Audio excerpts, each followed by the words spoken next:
Greetings, folks. Nice to see ya. My name's Dustin Cormier, and welcome to How to Rock Astrology. Today we've got a fun episode. We're going to be talking about the sun, the type of person who has the sun in Pisces with Mars in Sagittarius. This is part of our running Mars and Sagittarius series. There's lots of great things to be said about this combination. A lot is riding on Jupiter in this combination because the dispositor for the Sun and Mars is Jupiter. So Jupiter's strength in the chart is very important. There's a lot of good things to be said about this combination. It's really one of the stronger combinations that are available for a Mars in Sagittarius and for Sun in Pisces. The reason is that both of them are in good dignity here because Sun and Mars are both friends with Jupiter. The other thing is that they're in close proximity to their exaltation points. Sun is one house away from Aries, and Mars is one house away from Capricorn, its exaltation point. Exaltation works by proximity. Meaning just because the sun is in Sagittarius, the sun is in Pisces, it's right next door to Aries. That doesn't mean it's not exalted because it's not in Aries. It is almost, it's not the same as being exalted, but it gains power in Shadbala, in planetary strength quality. So the sun's doing good in Pisces, being close to Aries, and Mars is doing good in Sagittarius, being close to Capricorn. Also, by dignity here, we note, again, that Sun and Mars are both friends with their dispositor, Jupiter. Jupiter rules both Sagittarius and Pisces, anciently, even though Pisces is said to be ruled by Neptune, and some Western astrologers might agree that Neptune also plays a part in how this energy is going to express itself, obviously. But I'm a tropical Vedic astrologer, and I like to really emphasize Jupiter's rulership of Pisces. So Jupiter is ruling the nature of both of these signs. It's buoyant, imaginative, etheric, expressive, soulful, soulfully inclined, passionately inclined, through the expression of what one is, which is very much what Jupiter's all about. The buoyancy of Sagittarius is very much still there in Pisces, although it's like quieter, more wide-eyed and quiet, and wide-eyed and open mouth. That's like the Piscean internal, the bliss and laughter that Sagittarius expresses, the Pisces giggles at internally and finds deep, sentimental, blissful joy from the things that are close to them, their loved ones, their loved objects, their beloved paintings and art and creativity and what have you. So the Sun and Mars here are both enriched by Jupiter's rulership. Now, why do I keep saying that Jupiter is a friend to these two? Not every planet does best in Jupiter. So actually, Jupiter has no enemies. So I think every planet can do okay in a Jupiter sign. But particularly, Sun and Mars and the Moon are friends with Jupiter. Why is that, you ask? Consider that the fire signs and water signs are all ruled by those four planets, right? Pisces and Sagittarius, water and fire, Jupiter. Aries and Scorpio, ruled by Mars, it's water and fire as well, ruled by Mars. And Leo is also fire, ruled by the Sun. Cancer is water, ruled by the Moon. So these four planets kind of get along between each other because they're coming from the internal gene code, the expression of the soul, the expression of the self, the primal individuation that occurs through the soul. Whereas, Saturn, Mercury, and Venus are more about relationships, about responsibility, about ideas that are not coming from the soul, that are just coming from mental reason, Mercury things. Jupiter is more about wisdom that comes from the soul, wisdom that is the expression of the soul, the laughter, the joy that comes from the ergonomical design of the self, finding a channel in reality. If you're a musician, if you've got something in your blood that makes you good at music, and you come to find that you get the opportunity to play music in your life, that's like Jupiter finding its expression through the person in some role in life. It relates to them, but it also relates to the role that they're doing, that they're getting themselves into. It's a skill, it's something. The Sun and Mars both jive to the internal self-expression that is coming through this mutually Jupiter-ruled sign rulership.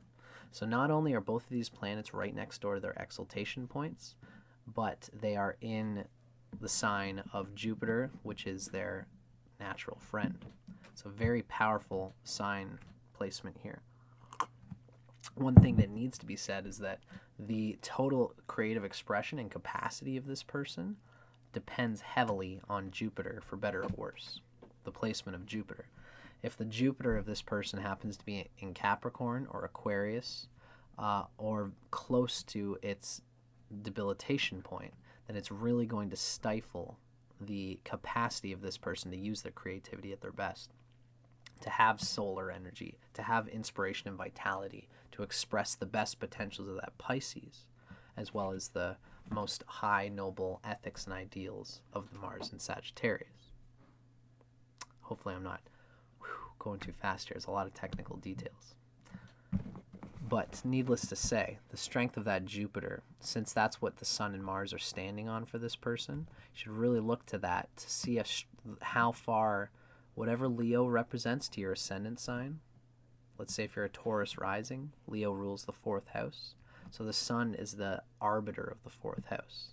And here, Jupiter is going to show how the Sun can collect and do its duty as the 4th lord for a Taurus rising. Okay? Can take that and do the same thing with Mars for anyone's ascendant. These are cool little tricks that you can define. So whatever that planet rules as a house, whatever the Sun rules as a house, and whatever Mars rules, whatever house Aries and Scorpio rules in the chart, their capacity to express their agenda and to uphold their agenda will be really dependent, will be really energized by a positive placement of Jupiter. If Jupiter has, say, a trine from a benefic like Venus, although that wouldn't be good because Venus starves Jupiter, so that's not a good example. Sorry.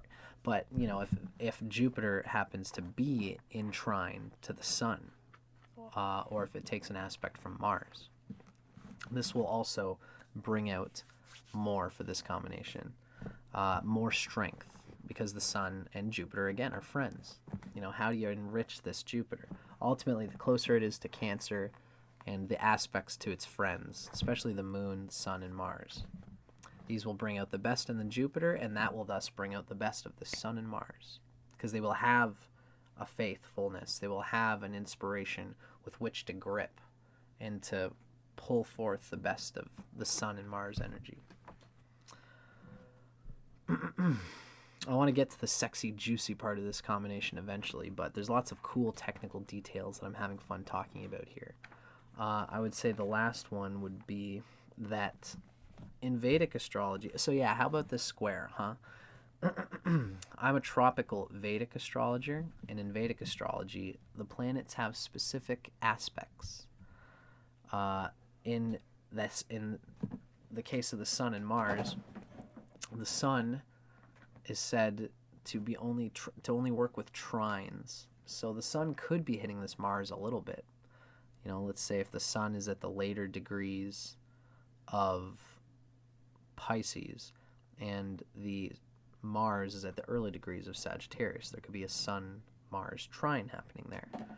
But ultimately, the Sun here is probably getting a huge hit from Mars's fourth house aspect. Mars, one of Mars's aspects is towards the fourth house from itself, like the first square, the first 90-degree angle. So Westerners will say that, you know, there's a square here and there's a dynamic tension there that's negative. I don't think that's so at all, at all, at all, at all. I think this is nothing but positive effect going towards the sun, which is in Pisces. It's in the sign of a friend. It's right next door to Aries. So we can take, it has the inspiration, the motive, the inner drive and inspiration to take whatever aspect Mars is giving it. Mars is considered a friend to the sun, which means any aspect towards the sun is actually enriched by Mars's discipline. This is a Pisces who has the inspiration and the drive to be inspired, to discipline themselves, to act on the creativity that the sun wants to express here in the strong place in Pisces. This is a very good sign combination. I'm getting excited just talking about it because it's deeply, especially because of the fact that Mars is got that forward fourth house angle on the sun and is strengthening, securing, providing a foundation, a grip on all the things that the sun needs emotionally, spiritually, psychologically, and materially in order for the sun to express the best of itself. Here, Mars is in the 10th house from that sun as well, which technically kind of shows that Mars is in the active realm of that sun. In Vedic astrology, we have something called the Surya chart. That's the sun chart, and it's the Surya Lagna, and that treats the sun like an ascendant. Here, Mars would be in the 10th house from the sun, and this is on the platform of the soul. Mars somehow brings out a challenge to the sun here, and the sun can take it in this placement, and the sun is rewarded by what the noble intentions of that Mars and Sagittarius is. It's probably a humanitarian, ennobled, ethical Mars. I am driven by my ethics, by an inspiration in life to get the best that I can, and this inherently drives the sun in Pisces to do the best that I can and enjoy it and find meaning and satisfaction and be enriched and energized by that satisfaction. Can be lots of satisfying goal attainment with this combination in particular. Hugely. I wouldn't have even thought about this until I'd made all these connections. So that was very technical driven, and I'm sorry for those of you who just came here for the sexuality part. But now, ladies and gentlemen, I'm going to read you guys a little bit about Pisces Sun, thinking about the fact that we've got this very positive Mars and Sagittarius bridging the best of Pisces, probably taking out a lot of its negative qualities that we know of Pisces to be shy, sometimes insecure. They can, stop themselves. They're so sensitive that they can stop themselves from actively being outgoing and experimenting and applying themselves to the best of their ability in life, and even being, not dominating, but, not a pushover. Pisces isn't necessarily always a pushover. Again, it's a good place for the sun. They might be shy when they're younger, but eventually they come to be typically well-rounded people, unless there's damage to the sun, of course, and unless there's damage to Jupiter. We're going to talk about the sun in Pisces, and then eventually, through the same book, we're going to do a reading of the sun in Pisces being enriched by that Mars and Sagittarius. Although I'm going to do a bit of that now, too. Let's talk about it. This is Pisces in bed, specifically what this reading is. Although the fish, Pisces, are not normally sexually aggressive, they are the most beguiling and alluring individuals in the zodiac. This is somebody who can be alluring like that and mysterious and be so dedicated to their art and have a grace, a quiet disposition and a grace, to themselves But when they look at you, they will give you an eye, and they will have and they'll go out and be outgoing and say, "Hey, what's up? How you doing? My name's blah blah blah." Pisces doesn't need to pursue love because love generally has a way of finding you. The fish Pisces often comes off as shy and quiet in public, though not this one. Not necessarily anyway. But in the privacy of the bedroom, Pisces always blossoms into a sensual and creative lover, adoring both playful and passionate sexual encounters with your partner. Pisces really does enjoy all the little bits of sex. It's the sacral chakra, second chakra. There's a deep enjoyment of the pleasures of the body and of life in Pisces and Sagittarius. It's the Jupiter essence. Sex as a complete spiritual and physical union makes you, the Pisces, feel safe, free, and uninhibited. Naturally kind and compassionate, the act of pleasing your partner is second nature in and out of the bed. You give of yourself repeatedly without expecting anything in return. You love completely, and you view this sacred state as the best that life has to offer. The Mars and Sagittarius will be particularly plucky and excited and driven to do the good things that Pisces quietly feels good and reflective about doing. Love can be particularly scary for the fish, yet when it's right, it has the power to transcend all limits and transport you to a new world. Now, what are the turn-ons and turn-offs of Pisces? Sex for you, Pisces, is a beautiful fantasy in which you merge and blend with your partner to become one soul. The lover who inflames your imagination is the one most likely to set your libido on fire. Just gazing into his or her eyes doesn't quite do it for you. You crave romance with a capital R. A romantic getaway for two is often the first step towards making your erotic dreams a reality. And that's Mars and Sagittarius is going to know how to be reliable at work, to secure a foundation in their lives so that they can get money and resources and the logical needs, security foundations, to provide them a place where they can know how to get there. We're going to get there, baby. We're going to go and make those times and have those vacations. Pisces' sexual cravings can be somewhat unpredictable and often encompass a wide range of erotic fantasies. Driven by emotions as well as physical desire, you crave a bit of drama in the boudoir. When you get bored, you may yearn for a dream lover to come and whisk you off to some wild and exotic love nest. Barring this, you get off on the fun and excitement of fantasy-inspired sex games. These are all really fired up by that Mars and Sagittarius. The lover who is able to surprise you with something new or different in the bedroom will continue to hold your interest. You are particularly fond of little presents, especially if the gifts are seductive garments or sex toys designed to increase pleasure and excitement. Pisces has fun with these fun little gadgets.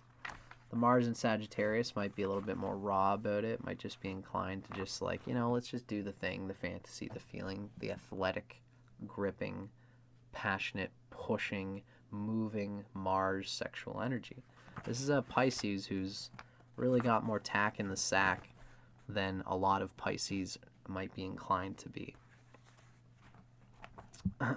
Although Pisces can have some Pisces can be a rock and roll lover. Again, they're right next door to Aries, and Jupiter's a good place for the sun.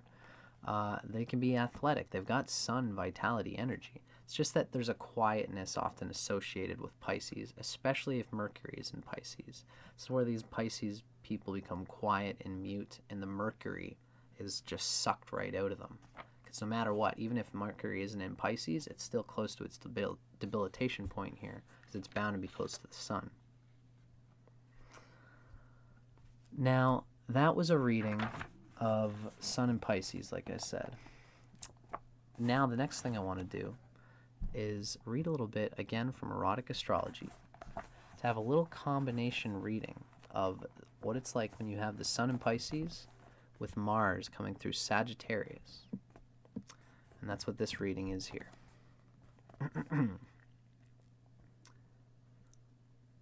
The Sun in Pisces is romantic, but not necessarily aggressive with regard to love and sex. Mars in Sagittarius, on the other hand, tends to be boldly direct and upfront about everything related to sexuality. In the bedroom, your changeable nature makes you appear shy and hesitant one moment, then spontaneous and uninhibited and free and laughable and laughing and loving the next. Either way, your imagination plays a huge part in your love life, and you yearn to be swept away on a wave of ecstasy. A dreamy atmosphere where you share moments of exquisite intimacy arouses you and enhances your sensual pleasure. You enjoy using your innate creativity to devise exotic scenarios to play out with your partner. I could see that being a juicy one. Both of these being ruled by the imaginative, dramatic, theatrical Jupiter, self-expression, funny things, funny expressions that everybody can relate to. These are all very Jupiter. And this person can be that expressive type of person to devise an exotic scenario, to kind of have fun and be cheeky and cute about it, but to play it real and to make it real. This person has the Sun energy and the Mars energy to do it. It can make for a very wildly imaginative and fun and passionate lover. Of course, whether you make a good romantic partner is more about the Moon and Venus. But whoever does get with this person, you, this Sun in Pisces, Mars in Sagittarius, is pretty much bound to be in for an insightful, a funny, and illuminating, enjoyable ride, physically and all things else. So I hope you guys dug that. I'm Dustin Cormier for How to Rock Astrology. Let me know what you guys thought. Send me a comment, send me a like if you liked it, and if you did like it, if you're watching for the first time, feel free to subscribe, because I'm gonna be doing lots of these videos in the coming bit if I can help it, and I've got lots more coming out in the world of How to Rock Astrology. So thanks for watching, folks. I hope you dug it, and I'll see you guys on the next one. Later.